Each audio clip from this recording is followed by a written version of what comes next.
All right, everyone. Good morning. It's a beautiful day for hockey, and the Baker Fairburn Hockey Show is live here on November 9th, 2024.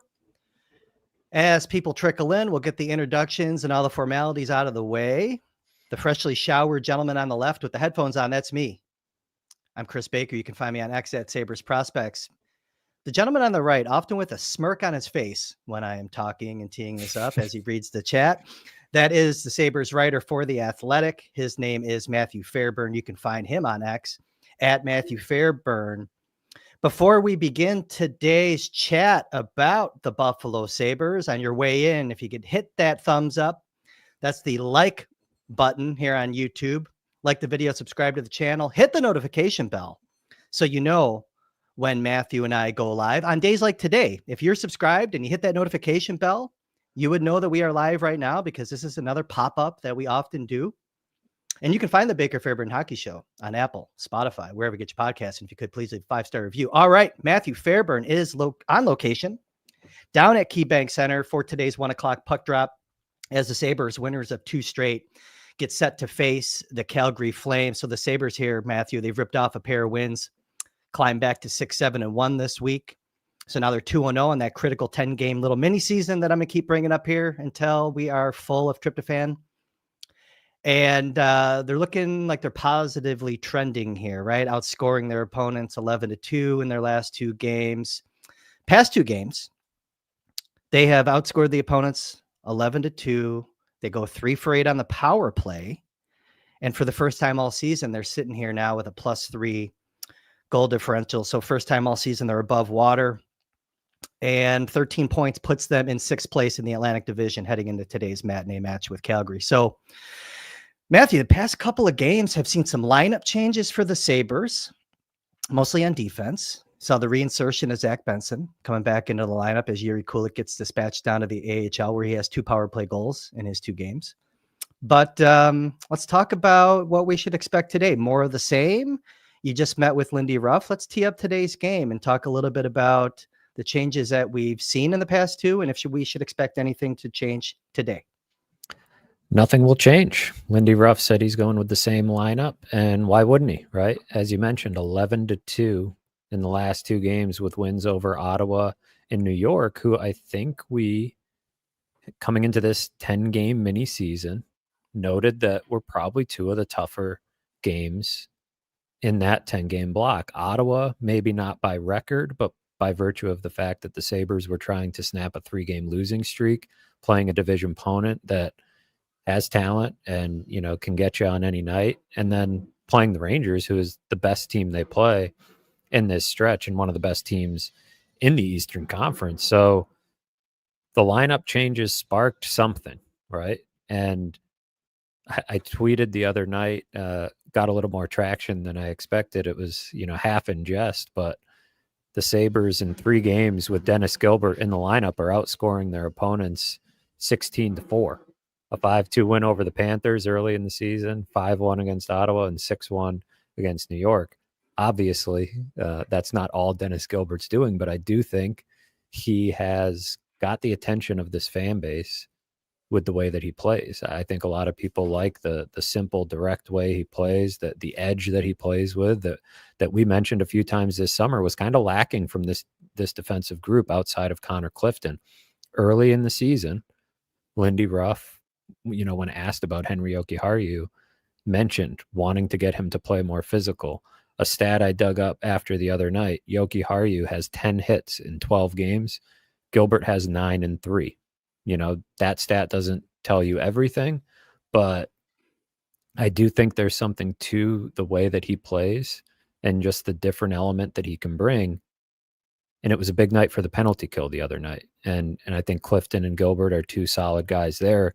Samuelson had been playing a lot of minutes there and, has been on the ice for 8 shorthanded goals against this year. So bit of a wake-up call for those 2 guys and a situation to monitor, because you're talking about just under 8 million, or maybe right around 8 million in total cap space sitting in the press box between those 2. That's significant and it's working. So how long it works and how they reinsert those guys into the lineup and keep things fresh and keep the competition going is something to track. But for now, they're rolling. No, you mentioned Gilbert's hit stats versus Yogi Haru, and I think it's important to point out that Dennis Gilbert in his last 2 games, he's just played 12 minutes and 26 seconds against Ottawa, 13:37 against the Rangers. So it's not like he's eating these big minutes at it like a Yogi Haru usually does play, and they're very impactful minutes, and it's changing, like both of the changes, really, if you think about it, they've changed the dynamics of the blue line. Bryson and Power have looked works. decent, right? And it's working. We don't know if it works over the long haul, but it is working right now. It's working, but then also it's created the situation where Byram and Dahlin are together. And I think that both of those guys, I mean, Byram had a 2-goal game against Ottawa. I think it's unlocking just the structure of the pairs. It's also helping the forwards getting going, because I don't think it's any coincidence that you're starting to get more guys scoring. That McLeod line showed up against Ottawa. Then it also, I think Benson, let's not discount Benson being put back in the lineup. Also, he has a goal and an assist against the Rangers. Cousins scores. He has 2 in his last 4. And Jack Quinn had 2 assists. Right? Yes. A healthy Zach Benson, the way that he plays, being pretty much 100% behind that ankle injury, I think was a smart move by Lindy Ruff, a necessary move, showing just a very subtle sign of what we've known about Lindy Ruff, that he has modernized his approach.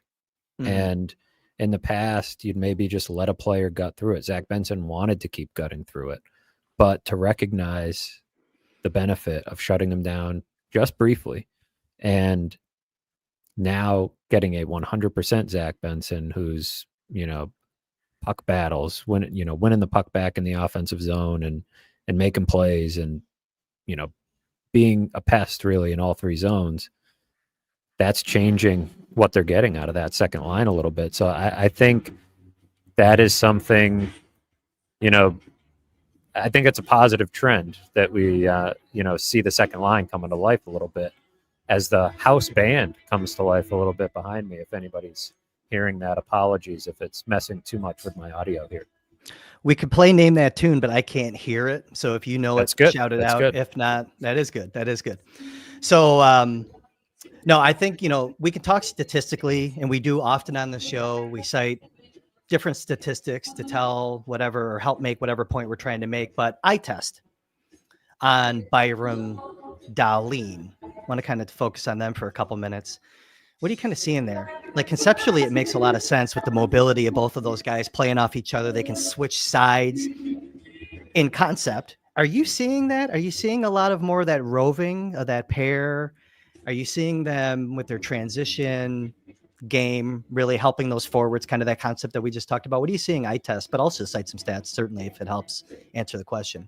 It definitely feels like they're tilting the ice when they're out there. And it's one of those pairs that I think when I watch them, it feels like one that is going to take time to really realize its ceiling because of what you mentioned, right? They're both rover types. They move all over the ice. They like to carry the puck out of the zone. They like to really push the pace with their skating. They're very similar. I would say Byram is almost like a discount Rasmus Dahlin in some ways. They're not one-to-one matches, but they do play a similar game, and it can work really well if they have the time to build on it. I think last year when Byram came over in the trade, you threw those two together. Byram got a goal, but I think trying to get those two to adjust on the fly didn't work super well, and that's why they went away from it. But if you give it some time in this system, the way Lindy wants the defenseman to play, I think it can work. And I think your point about it unlocking the pairs a little bit and kind of reconfiguring things is a good one, because it underscores the need for somebody to play with power long term, because I don't think that's Bryson. Right now it's working. I'm open to being proven wrong. I think Jacob Bryson is the consummate professional. He is a positive influence in that room, never down on himself when he's not in the lineup or getting sent to the AHL. I think there's a positive component to that. Same with Dennis Gilbert. These guys that are not so worried about their own individual situations and worried about being good teammates and being good in the room. That matters, I think, a lot on a team like this one that's trying to pull itself up a little bit out of, where it's been for the last 13 years. So it's a little bit of a departure from what you're asking about Byram and Dahlin, but the trickle-down effect, I think, is real. And when you start thinking about the long-term roster building and planning, it can make a little bit more sense if this works. I think they're playing high event hockey to an extent. They're giving some back, but they're creating a lot. And I think this team is at its best when it's creating the way Byram and Dahlin allow them to offensively. So they're fun to watch, that's for sure. No, I'm liking what I'm seeing. And like I said, I think, you and I, we've talked pretty much since the team got back from Prague about the lack of secondary scoring and doing some different things to just try to motivate these guys. And Lindy has, I think, done that. I think Lindy woke these guys up. He talked about the accountability, raising the standard. I don't think it's a coincidence that you're starting to see them hit the net a little bit more. I don't know. I haven't looked at the shot charts. It feels like they're actually getting more shots on net. They're playing a team that gives up a fair amount of shots today. I'd expect them to have opportunities today to keep this momentum going. Tage Thompson, by the way, has kind of come back here. He's back on track. He's got goals in his last 2, 9 on the year. Kucherov and Reinhart looks like leading the league with 11, but Thompson, the numbers that I was looking at with him, he's on pace for a career high 53 this year. So you have Tage going. You got to keep these other guys moving and showing up. Like I said, that McLeod line showed up on Tuesday. Everyone showed up on Thursday. We should talk about that, actually. Every forward, right? Every forward, and I think 3 of the D, I want to say, right? I was sitting there saying, okay, the 3 guys that didn't get a point, your ass is sitting next game. But no, there's no reason to change the lineup. I say that facetiously, obviously. But, even getting guys like Lafferty on the board, that matters. We haven't talked about them a ton. We talked about them a lot before the season. We talked about, you and I offline, not on this show, talking about, I think, Beck Malenstein's shot on goal. His rate stats were pretty good. Right. Excellent. So now you're starting to get a little more of that secondary scoring coming to life, but it's still not, they're not out of the woods. They're not out of the woods.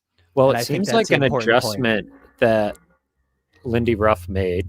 Lindy Ruff's made a few adjustments here and sharp ones so far. He I think he opened eyes in the room by benching Samuelsson and Jokiharju. The accountability piece, putting it into action. He mentioned too that he feels like he's been more patient with this team than he's ever been as he tries to figure them out. And now you're seeing some of these adjustments being made. I think he didn't want to overreact early in the year, which is probably smart. New coach, new players, a lot of young, impressionable guys. But he acted with conviction when he did, right? He wasn't scared off by cap numbers or anything. He benched the guys that he saw not playing well. And I think the other thing he's done is he's balanced out ice time a little bit with the forward lines. Some of that is game script because they are, playing games where they can roll 4 lines. But I think they're a better team when they're given that 4th line a little bit more of a consistent,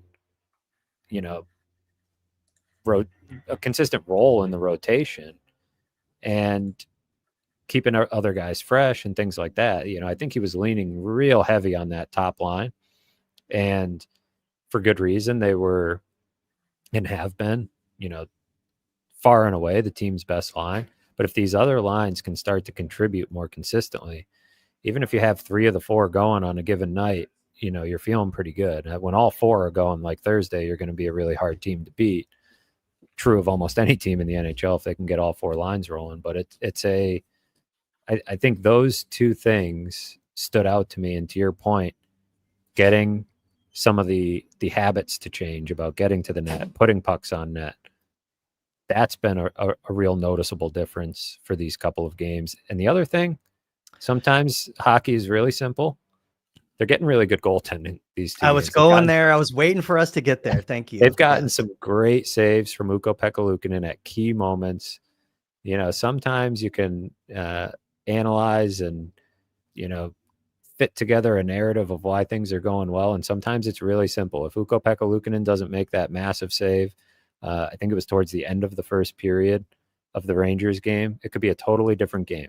If the penalty kill doesn't go 4 for 4 in that game, these little things, special teams, goaltending, can really swing games and allow the other guys to play in a game script that helps them get into the flow and the rhythm. So if Ukko-Pekka Luukkonen is starting to find that late season form from a year ago, that's a great sign for this Sabres team.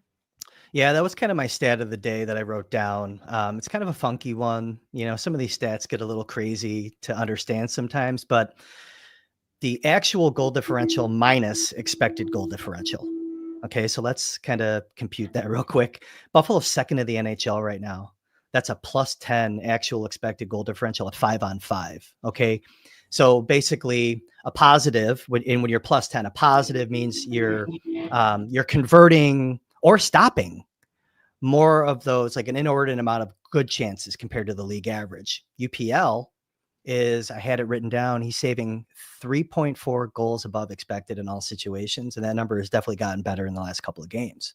To your point, he's looked really good. I think he was probably negative before the last couple of games. I wouldn't be surprised if he was, because he's been over expected. I think these might have been his 2 best games in goals saved above expected the last 2 games. And I think when you look at, if you were just looking at the scores and you weren't watching the games, you would think 5-1, 6-1, what does that have to do with goaltending? But the timely saves early in games, letting them control the game, letting them get from 1-0 to 2-0, letting them, start to build a lead and some confidence instead of the bag deflators, as you like to call them. When you score a goal and one comes right back the other way, he's been preventing those and really showing, what he was in the last couple of months of the year last year. It's just a great development. So Sabres are moving in a good direction. You want to talk about Calgary real quick? I know the chat is active, so I think we're going to spend a fair amount of time today, I think, addressing the chat. But I want to just kind of talk about Calgary real quick. That's today's opponent. Flames come in 7-5-2, 16 points, 4th in the Pacific. They won their first 4 of the year. So that's a team that started off hot. Then they lost 5 of 6. So today, Calgary will be closing out a 3-game road trip. Both of the games leading up to today went to OT, 3-2 win in Montreal, 4-3 OT loss in Boston. It's not really a team that they're not going to blow you away in the PP. I think their PK is susceptible. I had them at like 73. I have so much stuff written down. I think a 73.3% kill rate. I think you definitely want to get them on the power play. You want to get power play opportunities against them, but definitely an effort team. They're missing Anthony Mantha. I think he was hurt in the Montreal game, the first of the 3-game road trip that they're presently on. So they had to do some line juggling. I know they moved, I think, Sharon Govich around up with Connor Zary and Kadri, but it's that line. I'm kind of interested to see what Lindy does today, matching up that line with the Backlund line. So it's Backlund between Matthew Coronado, played at Harvard, and then a player that you and I both really like. We talked about, I think, in the spring, Blake Coleman's on that line. So they got some energy there. They can score some goals, get a little bit of speed going. I'm kind of curious to see what Lindy does there with this team moving in the right direction. Don't want to sleep on this team. I think you want to kind of get up on them early, keep that, they have that Lomberg's there, another guy that we talked about. He's on the 4th line, not playing a ton of minutes. And that's kind of what you want. You don't want them to play a ton of minutes. They got another kind of a prickly player there in Rooney on that 4th line. Keep those guys off the ice. Force Calgary, who could be, they haven't played back-to-backs, but they're on the road. Both the games went to OT. See if you can kind of force them to shorten their bench, get on them early. But Calgary's middle of the pack, 21st in the NHL, 2.86 goals per game. They allow 3.14. That's tied for 15th. Again, middle of the pack. The big thing that stands out when you look at them, and I think they're going to get the backup today, right? I think they're going to get Vladar today, who hasn't played their last 2. Do we even consider him their backup? I think he's a pretty fine goaltender, but they have a .939 save percentage at 5-on-5. So that was kind of going back to my point. See if you can get them to kind of commit some penalties, get in the box, and see if you can jump on them on the power play, where, again, the Sabres have gone 3 of 8 in the past 2 games. 73.3% kill rate. Again, it's not blowing you away. So if you can get a man advantage and make those opportunities count, I think you're looking good. on that. Any thoughts on Calgary? I just kind of word vomited a bunch of numbers about them, but I basically winnable game for the Sabres today. Winnable game. Dom at The Athletic recently released the playoff projections, which are updated live, throughout the season. And the next 4 Sabres opponents are all in the bottom 10 of his model at the moment. Interestingly, the Sabres jumped from 14% chance to make the playoffs before the Rangers game to 18%. So trending in the right direction. But the Flames are one of those teams that will, on a lot of nights, play above their talent level, to your point, with their effort and their team play. But I think with the right game script, if you get on them early, this is a game that you should be able to win. But it is an interesting test for the Sabres, because part of the challenge this season has been the 3-game winning streak followed by the 3-game losing streak. Here's a 2-game winning streak. I don't know if you almost barely count that as a streak, right? 3 feels like the real streak. But to win 2 in a row, to do it feeling really good against the Rangers on Thursday, have a day off on Friday, they need to, as Lindy Ruff has said, get emotionally invested in this game early, because there are players on the Calgary Flames who will help them get emotionally invested. And they are certainly not a team that is pushing for the playoffs this year or in a position to be, thinking about being a championship contender anytime soon, but they are also not going with the approach of completely tearing their roster down and trying to be bad. Their GM has been vocal about that. He wants a competitive team. He wants a team that these young guys can. I like, it's certainly not the approach you see from every team, right? But I like the idea of having your young guys grow around some of these really competitive veteran players, which will make them an interesting team throughout the year when it comes to trades. And, they're going to be strategic, I'm sure, but also maybe not as much of a fire sale as people might think. But definitely an interesting team. But on an afternoon game, a team that, I think they should have the edge here in terms of rest, in terms of being at home. This should be a game that you can get it to 3. And then you got Montreal on Monday. You got St. Louis and Philly after that. This is that chunk of the schedule that we talked about being very gettable. And Lindy mentioned today, every team has to have those pockets of games where you start to stack things together, and this represents a real opportunity for them. What I like about this stretch of games is not only the points percentage of the opponents that they're going to face, but it's they don't have these wide gaps where they're off. They can get into a pretty good groove. They played Thursday night. They're playing today. They play Monday night. Then they have another game Thursday and Saturday. So it's not like, perfectly every other day, but they're going to stay in rhythm in theory, right? They can only look one game at a time, obviously, but I do like that about the schedule before they have that little bit of a gap there. I think they have, after the Philly game, that's when they travel out west. So they have travel days, acclimation, and I think they have like 4 days off between the Philly and that first game of that 3 out west against the Kings. But all right. So I think we've established a lot here already in about 23 minutes in. You want to hit the chat? Let's do it. Let's get in there. I don't know. I'll let you tee it up first. I know, because there's some things, by the way, there is a chat that I lost.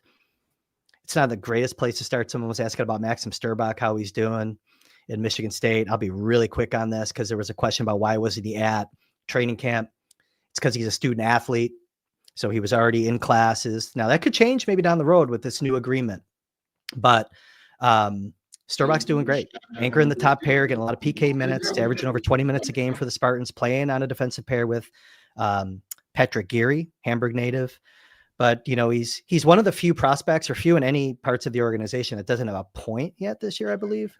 No, he has a point, but no, he's not. Gary's the guy. No, Gary had an assist last night, actually. No, he's just playing very well. Rock solid, physical. He looks good.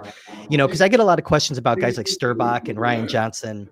Those are guys that you do not look at their offensive numbers to understand their role, their impact on their teams. Same thing with Ryan Johnson. There was a question in here about Ryan Johnson. He's probably been the Amerks' best defenseman this year. He gets all the top matchups against the opposition's lines. He plays big minutes, gets pucks out, really good in transition. Points are a bonus for him. So looking at the points and kind of understanding that with those guys, I don't think we're really understanding their role if we're looking at their offensive numbers. I just wanted to kind of get that out of the way. There's a lot of questions about the Amerks in the chat. We'll kind of balance it out as we go through them. So Matthew, I'll let you tee us off with what you're seeing in there. Clinton says there was a chatter who criticized Benson earlier, expecting an apology form from them. And you know what? With it being the word of the show, got to give it up to Soupy with the accountability here. Admitting that he was one of the ones bashing Benson and apologizing for it. So we also had a chatter here, DL, comparing Zach Benson to Danny Gare, which is awfully high praise, but a fun comparison to think about. I'm not old enough to have watched Danny, but and talking to people who played with him and stuff like that, I think there's a little something there. Yeah, you were barely Danny Gare. Yeah, you were barely in your father's bag when Danny Gare was playing, but yes, he was kind of a ball of fire, fearless, and had a really nice scoring touch. I kind of like the comparison as it transcends eras. It's a good comparison, and it's definitely and Benson is a little bit of a throwback. If Benson could find that scoring touch, or even 80% of it, that would be a great outcome for his career, because you're definitely right. He is a throwback for sure, and I think we're starting to see more of his full potential than even what we saw in the first few games because of that injury. I agree. If you want to kind of keep ripping, because I was just kind of spewing numbers and not really paying too much attention to the chat. Brian Cummings, I referenced the fact that Byram is almost a discount Dahlin, and he brings up the good point that we'll see how much of a discount Byram is when he signs his next contract. And I think that is going to be a storyline that we continue to track throughout this season, because he is an RFA at the end of the year, and especially if it starts to really work on that top pair, that becomes an interesting negotiation for sure. And he's putting up points too, right? He's going to have a lot of stuff to bring to the table that makes for a really interesting negotiation. And you're already, paying Dahlin $11 million, Power a little over $8 million. How much can you afford? We'll find out. But early in the year, I would have thought, well, he may not be that expensive, but this is, part of the inexact nature of projecting these things. It's always a moving target when they're going to decide to try to get it done. And certainly it seems like Lindy Ruff really likes the player. And so I think that's a component here as well, but definitely going to be fascinating and probably not going to be cheap for the Sabres. Probably not going to be cheap. And we still, to a point that you made earlier in this broadcast, don't know really what the upside is, or like the true ceiling, I should say, of that Dahlin Byram pair. Byram has that athleticism. Dahlin has that athleticism. I'm not sure Dahlin's used to playing fully to a player of that style. You talk a lot about positionless concepts in hockey. Those are two guys that can certainly deploy that on the blue line. And as that ceiling, I think, continues to elevate, so does Byram's price tag. Because I do think that Dahlin can certainly blossom. As long as, Bo's got to hold it down defensively, though, too. Let's not forget, it's not a one-way street. You still want to see that team start to shut down the opposition. But yeah, that's sort of what I'm getting at, is if you're a top pair guy, right, that changes the conversation. And he's gotten some power play time too, but he's putting up points. Some of it has been, some good luck, right? Some shots that are sneaking through, but that's part of collecting points, right? Is being around the play, getting pucks on net. You're going to get some lucky bounces when you do that sort of thing. And he feels like a guy that creates a lot of his own luck in the offensive zone just by all the movement, all the activity, some creativity, I think, in his game at that end of the ice. To your point, still needs to be able to lock it down in his own end. And that makes them a really fun / high event pair to track, because Dahlin, I think, still has some work to do in that regard as well. So they'll be interesting to follow, but can change the dynamic of the team if it works the way it's been working. Getting a lot on Krebs. There was some Krebs commentary that I wanted. It was a two-parter, and I think I lost it. It was talking about, here it is. So this is Andrew Glasgow. He says, Lindy's few mistakes so far. He lists a few here. Playing ineffective injured players, Dahlin, Benson, being too patient with Samuelsson, continuing to play Krebs. His analytics, excluding faceoffs, aren't good. He did follow it up with another thought on Krebs, which we'll get to in a second. If we go through those one by one, you have to, I mean, could he have done the same thing with Dahlin and sat him down like he did with Benson? Maybe, but man, that would have been a gamble. I think Dahlin was a guy, unless he was, because it's all about the severity of whatever he was nursing, right? Finally got him to admit that he wasn't 100%, but was he 85? Was he 90? And was that 10 or 15%, not full strength enough to sit him down? I don't know if it was. I think if it was, Lindy maybe would. That's a tough one, man. Benson's a little bit of an easier one to navigate. You already had bodies up here too that you could put in. You do with the, you're seeing it with Gilbert and Bryson. They were sitting there waiting. I put Dahlin on a different level there. Could have maybe managed his minutes a little differently. Could have done that. Could have maybe held him out of practice longer. Like you said, without knowing exactly what he was dealing with and the severity of it, it's hard to nitpick. But the results certainly point to what Andrew mentioned, right? That he wasn't himself, and he's now getting back to that, and that maybe, having him in or having him playing that big of a role might have been a misstep. But the Benson one was definitely easier because there's a benefit to a 19-year-old sitting up top and, managing his workload anyways, and so it was kind of a double benefit there, getting him healthy and letting him take a breather, which he never really got to do much last year at all. So that one was a little bit easier. I think that's fair. Being too patient with Samuelsson, I think, is a legitimate one. That especially with what we talked about with Gilbert, right? Gilbert was waiting there, right? Gilbert played well when he was in the first time, only got like 5 or 6 minutes, I think, in that first game that he played. But Samuelsson was making the types of mistakes, I think, that you can easily use as accountability teaching tools, right? Yeah. The penalty against LA, boom. That's an easy one. Or turnovers that were leading to goals, careless breakout passes, all these things. And finally, it was that poor clearing attempt that was the last straw. Like I said, I think you could criticize Lindy Ruff for being too patient, but I understand why he took a patient approach, getting to know a lot of players and making sure that when he did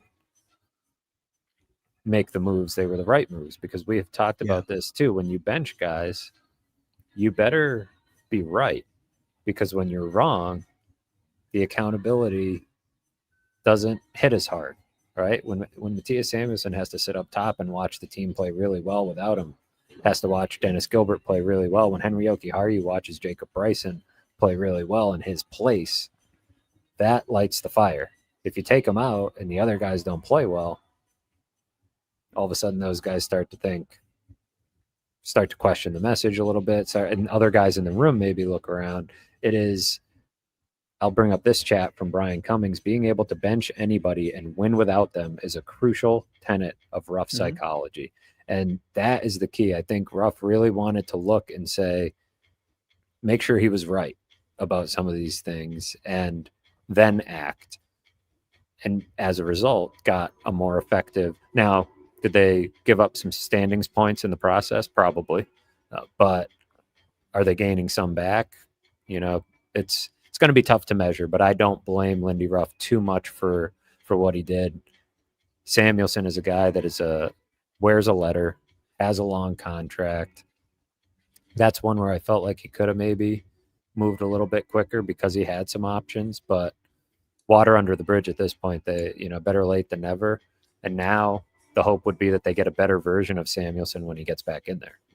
Samuelsson seems to have understood why. I think he understood he wasn't playing to his full potential. I think he understands that he needs to be more physical.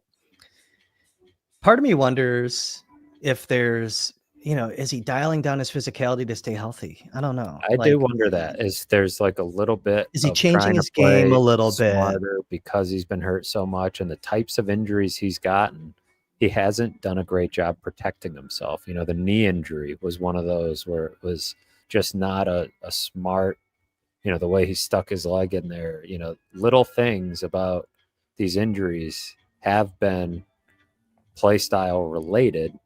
And so I wonder if it's in the back of his head, questioning just how far he can go in that regard. But when you get benched and you have to watch up top, I think you'll throw caution to the wind a little bit in that regard, because even the guys who don't feel like they need a fire lit, right? Matthias Samuelsson works, right? I think all these guys work. I I don't really question effort a lot of times, but it's a different focus, a different psychological motivation when you get pulled, I think, for anybody, and I think how they respond is going to be interesting because Henry Okiharu, to shift gears to him for a second, he's going to be a UFA, right? And, you referenced some of the stuff he said in that interview in Finland, which was in reference to the last coaching staff, but still, he ends up signing a 1-year contract. How much of that was hesitancy on his part to commit long term versus the Sabres? Either way, UFA is staring him in the face. And he is, I think, especially as a right handed shot, a guy that's going to have a long career. So when I talk about the pairs and how the Byram Dahlin thing has started to unlock a little bit and make sense of the rest of it, that's the reason I bring up needing that partner for Owen Power, because if it's not Bryson, we know that he and Henry Okiharu don't work super well together, according to the analytics. It hasn't been. I think part of it might be as simple as a collective lack of physicality between the two. Nobody really having that element of their game, maybe, but whatever reason, it just hasn't worked super well. And so, whether Yokiharu is here for the long term or not, that feels like, a puzzle piece that might be missing from the top 4.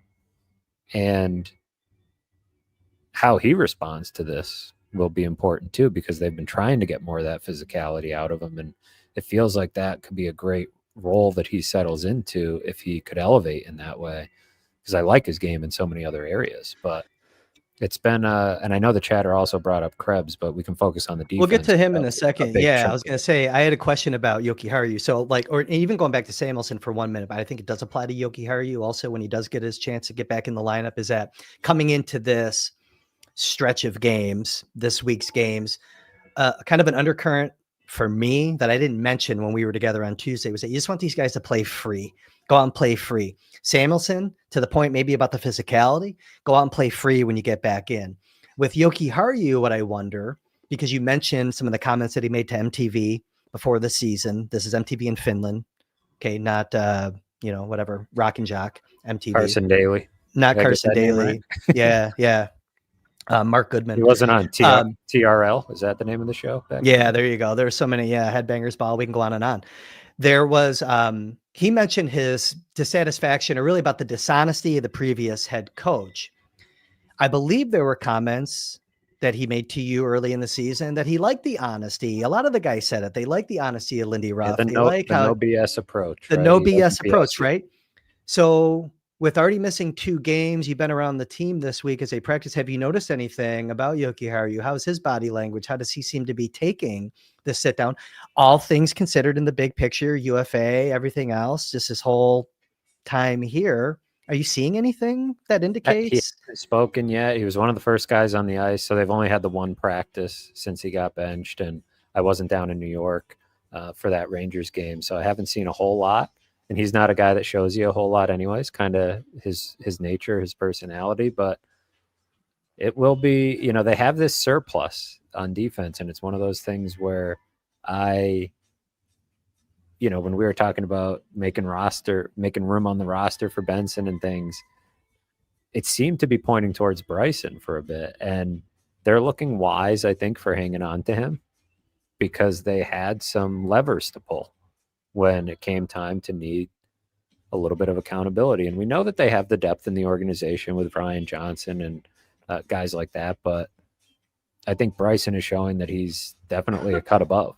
And, that's a real credit to Bryson and, for the team recognizing that whether he would have got claimed or not, it's a guy that they needed to hang on to. So, yeah, I'll be keeping an eye on Yoki Haru in that regard because it feels like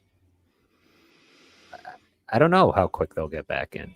And it feels like Samuelson would get in before Yoki Haru, right? Because Yoki Haru's, I don't know. It's going to be.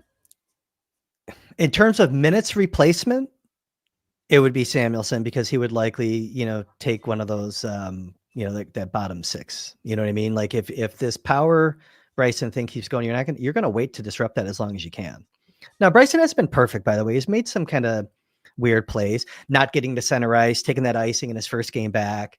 I think there was a penalty, like he took a penalty. You almost knew he was going to take a penalty. I think he has 2 penalties, and I think both were holding, if I'm not mistaken. And to me, that's a perfect example of his ultimate limitation is his size, right? And the way he has to make up for it sometimes.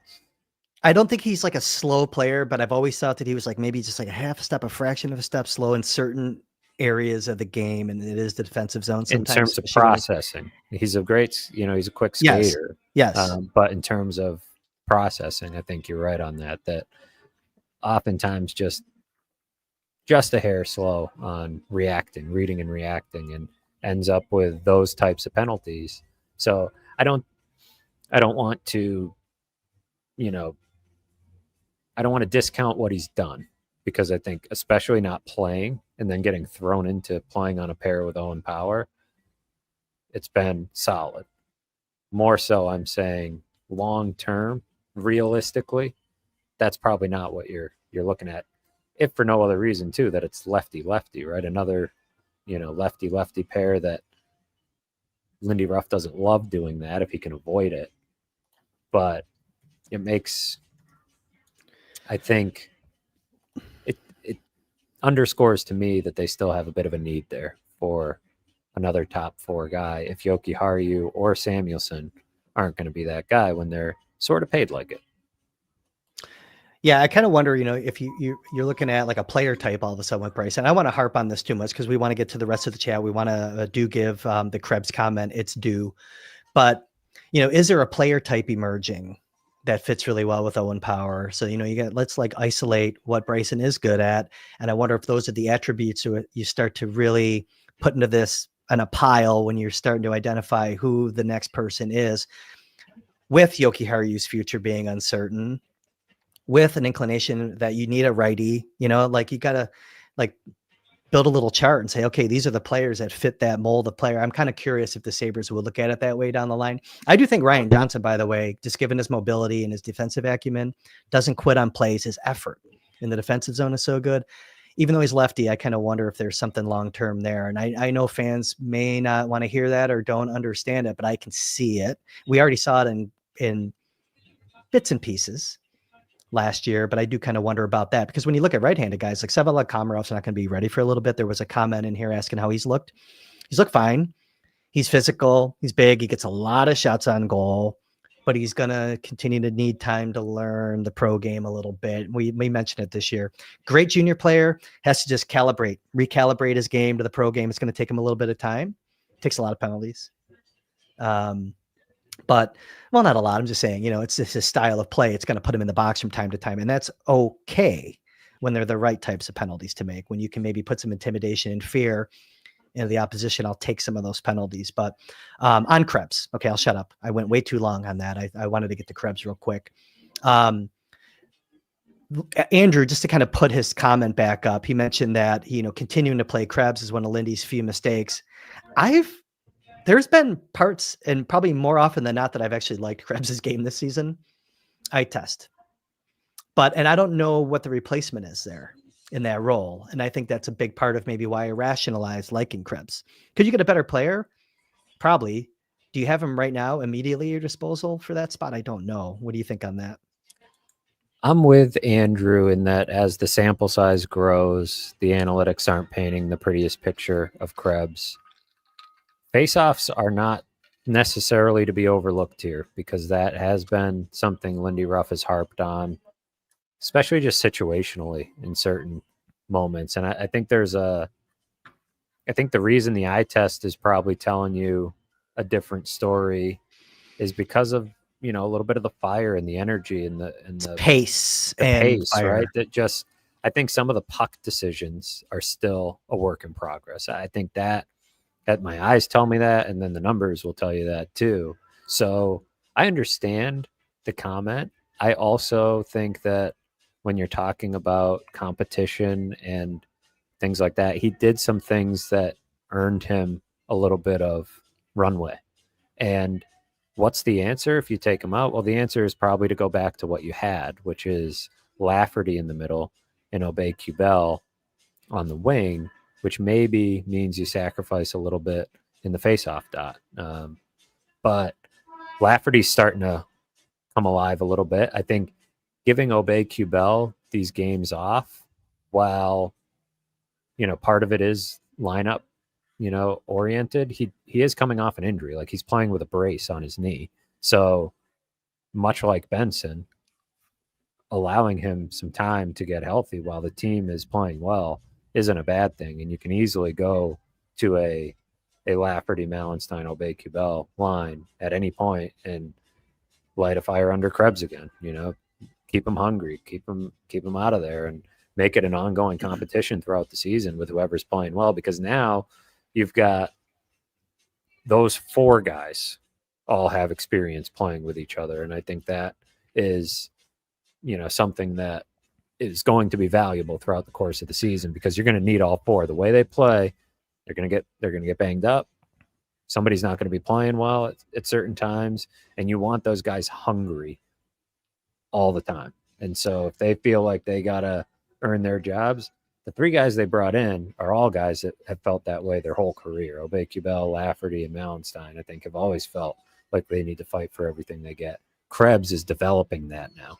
He's a first round pick who got handed a lot in this organization, and now he's got that chip on his shoulder. And so make it a competition, make those guys beat each other up, and push each other in practice. I don't have a problem with it. And I think it's actually a positive development that Krebs is even providing that, because I think there was some question about that before the season started, if he was just going to be the odd man out, 13th forward. And he showed he's not just along for the ride here. I think that's that statement right there. I think part of the reason why I'm okay. Am I like perfectly satisfied? No. I like having that pool of players, by the way. There's a team last year that was very successful that had about 5 guys after the trade deadline that they rotated in to their fourth line every night. And I think they won the cup. We talked about a lot of those guys, whether it was like Gadjevich, when they got Okposo. I'm talking about the Florida Panthers, obviously. And of course, they had Cousins and Lomberg and, some of those knuckleheads down there that were just kind of creating chaos. Different situation, obviously. But having those guys that you can rotate in and out, to your point, I think is great. Andrew's other follow-up on the Krebs thing was how long before Hellenius replaces Krebs. We got to give that one a little bit of time to breathe. Hellenius is 10 games in to playing a faster style on a smaller North American rink. Goals in 4 straight games, though, man. Looking good. I guess it's replacing Krebs in the bigger picture lineup and not his current role. Yeah, I mean, that's probably a different question altogether. Hellenius looks good, and you can't discount the amount of professional games and playing with men that he had before coming over to Rochester this season. But I'm personally in no hurry to rush any of these guys up. There's a couple players down there in Rochester. Amherst's off to a really good start, and they weren't scoring on the power play either, but they've just ripped off a bunch of games here in a row where they're winning and they're playing really good. Roseanne's playing great. They got Kulik back, like I mentioned. Kulik and Roseanne are playing on a line with Wahlberg. Neuchev's looking good. So yeah, but I mean, with Hellenius, I love the way he plays, man. I think he's going to be a very, very valuable piece to this team down the road. And I want him to get a little deeper than 10 games into his North American career before we start talking about it. Just he's 18, he'll be big time world junior player this year for Finland. I'm going to stop on that. What else you got cooking? Spaz Network brings up a good point about Obey Cubell, that Ruff might be unhappy about the penalty that he took. He also had that, if you remember, I'm trying to remember what game it was, where Byram pinched in and Obey-Kubel didn't pick up his guy. Ruff was pretty clear about putting that on him. So I think the combination of the injury and some mistakes that he's made has, it's important too that you're not just punishing younger guys, not just punishing guys that have been here. You're holding everybody to the same standard. And I think that includes Obey-Kubel in this case. To Spaz's point, has had some moments that have maybe warranted it. And Cummings also brought up he was supposed to be out 3 to 6 weeks. He came back in almost exactly 3. And as I noted, he's been playing with a brace. So the idea of him getting a little healthier isn't the worst idea either. And one final Krebs chat here. Cummings says Krebs is their vice grips. When you don't have the right tool for the job, you grab vice grips. It's going to round off the bolt. You'll probably have to fix it again later, but it'll get done. And he has been that, really. He has been their utility guy that helps them solve some short-term problems. And that's a role that you need when you're trying to put together a playoff season. Spike Pakla coming in with, he takes back all the negativity he threw Zucker's way, and kind of along similar lines, Clinton, 2 good chatters here back to back. He says, McLeod, 10 points in 14 games. Zucker has been awesome. Adams deserves his flowers. Bouquets are thrown when they're deserved. Let's get through Thanksgiving, see where this team sits. That was kind of the whole, I think, just thought process when you and I got together on Tuesday. I mean, that there's no discounting that McLeod has been great, and Zucker's been good. Adams, I'm going to make him wait a little bit. Yeah, I like what Zucker's brought. I like what McLeod has brought. I think Zucker in particular, I mean, McLeod's just kind of this steady, under-the-radar presence. He's an under-the-radar personality and just goes about his business and, really fills an important role in their lineup. What I liked about Zucker is not just the role he fills and the way he's playing on the ice, but that he seems like that guy, that important. He's basically bringing what they wanted Eric Johnson to bring. And the reason he's able to bring it, that veteran presence in the locker room and that wisdom and that, almost like the personal accountability guy in the room, the reason he's been able to bring it is because he's playing the way he's playing. I think Eric Johnson has all the wisdom and has all the, knowledge to share with guys, but it rings more hollow when you're a bit of an anchor out there. So that's, been a good, a couple good additions to the lineup. I think to your point, I think we have given, credit where it's due plenty of times over the last couple of years. And I think credit is due there. The big picture of the roster is what will ultimately get the flowers, right? If you have built a team, because I think those moves show that you could have used one more, right? One more. Well, that's where I'm going with this. Your comment that you made a couple episodes ago about, this organization has done Kevin Adams has done a good job assembling talent, but not building a team. That resonated with a lot of our listeners. And I just want to, I've said it before, like I want Kevin Adams to be successful. I want him to be the guy, but I also want to I want to see a little bit more from the group that he has put together on the ice, because we know where the flaws are. And just a week ago, they were 4-7-1 coming and into they're this still week 6-7. Right. Still so under I want to 500. just I want to, you know what I mean? The secondary scoring, the patience that he showed with the guys that he's committed to, everything. I want to see a little bit more from it before tossing a bouquet his way. But the guys that he has brought in have done their jobs. Yeah. Yeah. He's got $8 million sitting in the press box right now. And I think the thought that's popped into my head a few times with Zucker in particular is, boy, they could have used 2 of these, and there's money sitting there unused. So now that Benson's healthy, maybe the lineup looks different, and we'll give it time to get there. We don't want to ride the roller coaster of an NHL season. It's a dangerous thing to do. It's why we tried to zoom out and take this 10-game sample. They're 2-0. We'll see, how it goes from here. We're getting closer to the point, I think, where you get to that this will be game 15. And I think in that 15 to 20 game range is when you can really start to take a good picture of, both from the analytics, from the eye test, you get a kind of complete picture of what a team looks like. And I wrote it a couple weeks ago before the 3-game losing streak that I expect this to be a team that will hang around the playoff picture, the fringes of it, whether that means they're 4 or 5 points out or holding a spot. I'm not really sure. I just don't expect, with the baseline level of talent that they have and the way Lindy Ruff is coaching, I don't expect them to totally bottom out. That could be a cold take. I don't know. We'll see.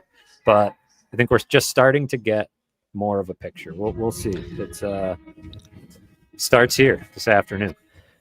As we transition to some additional chats, Jim Soupy Campbell, who earlier did apologize for his take on Zach Benson, can't help himself. Now he's still going. He said Garrett had a much better shot.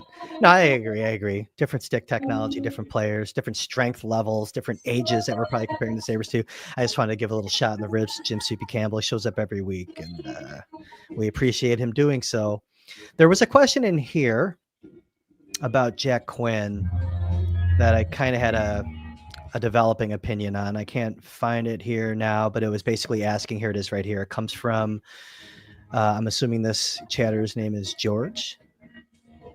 Geo3183, would you trade Jack Quinn plus for a veteran top 6 forward? I think a couple episodes ago, I said that everyone's open for discussion.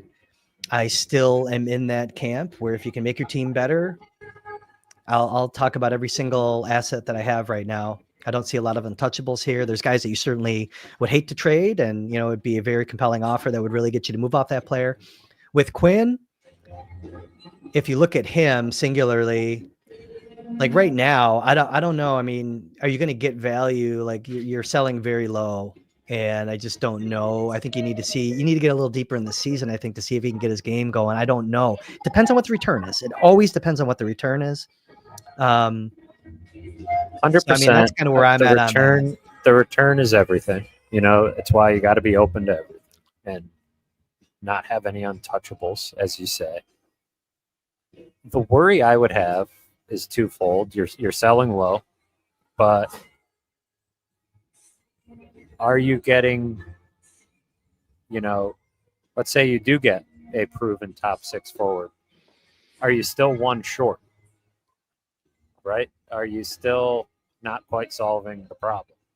And that depends on how quickly Benson comes along and how he fits in there and how you might have to rework your lineup on the fly. Also depends on the return. Are you getting, Jack Quinn plus? What's the plus? And what's the return? So I don't think you want to be in the business of selling low. I think it's the same thing with Dylan Cousins. Is he untouchable? Yes. No. But do you want to sell low? Well, why would you? I think there's an asset management piece to this. Like we spoke about, if you're going to make these big seismic trades, you got to be careful.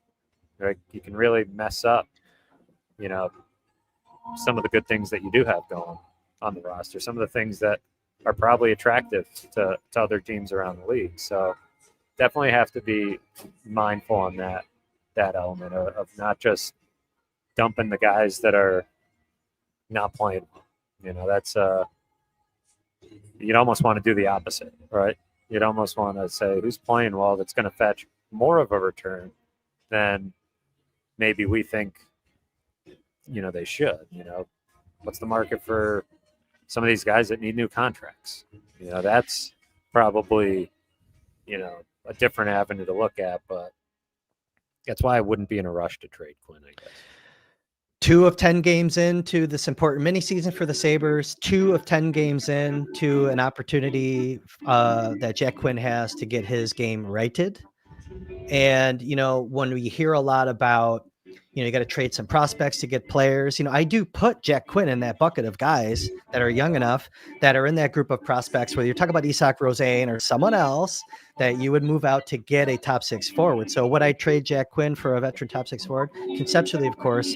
Let's talk about it a little bit closer when we know what names are available. But he's one of a few that I would be in the market. Or if you could find Owen Power's partner, maybe that's a name that gets thrown in there. But again, you don't want to open up more space, create more holes, right? With the trades you're making. So you got to be careful. We just hit 1 hour on the nose here. Really thankful for everyone hopping in here on zero notice. Again, if you haven't hit that like button, please do so. Hit that notification bell.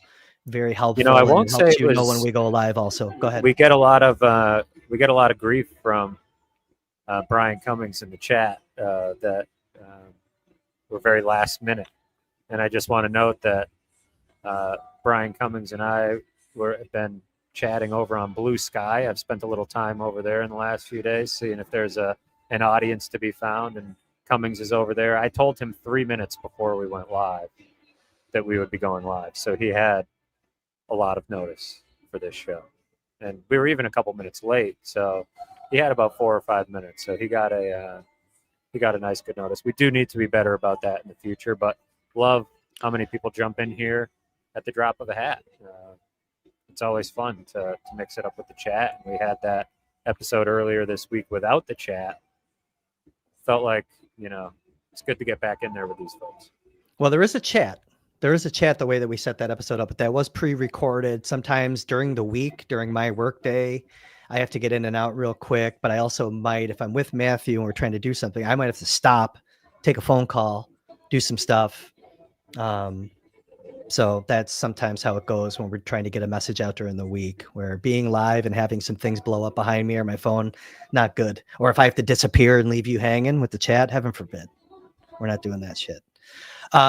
Anything else here as we're over an hour in, because I want to get you some time to get your cookie and get settled, go play grab ass with Jonah Bronstein, Joe Yurden, whoever else in the press box. I don't really see anything else in the chat. I mean, there's always a million things to get to in the chat, but someone was asking, there's a lot of Amerks, stuff there. Does Hellenius get games this year? I mean, we'll see how the season goes. We'll see who gets hurt. If they're out of it at the end of the year, I think it's always good to maybe bring guys up and give them a taste of the NHL game speed. You've seen them use that as a developmental tool in the past, but hard to forecast injuries or something that makes it a necessity in the near term anyways. In the near term, no. Late in the season, higher probability is kind of where I stand on giving a guy like that some games. Anything else? I got nothing. We hit every star chat. Woodstock, none. Given a last second compliment to the sweater choices. Even mine?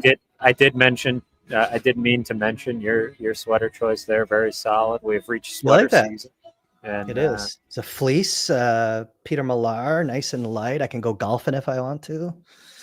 I'll probably get some shit all over it. I'm going to go out for the game today, by the way. I'm not going to sit here.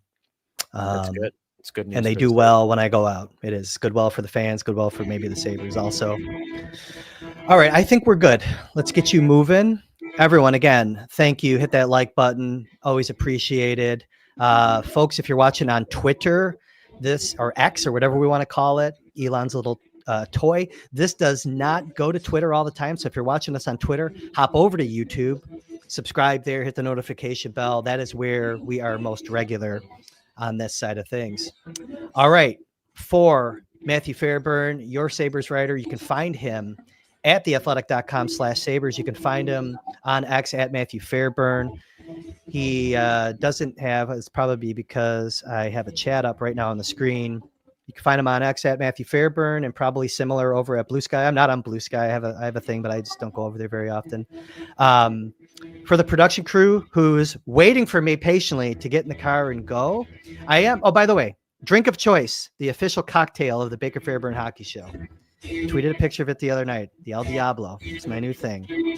1.5 ounce tequila, 1/2 ounce lime juice, 1/2 ounce creme de cassis. Shake it. Pour it over ice. Top it with about 3-4 ounces of ginger beer. Boom. For the production crew who's hopefully making me one of those, I'm Kris Baker. We'll see you again very soon.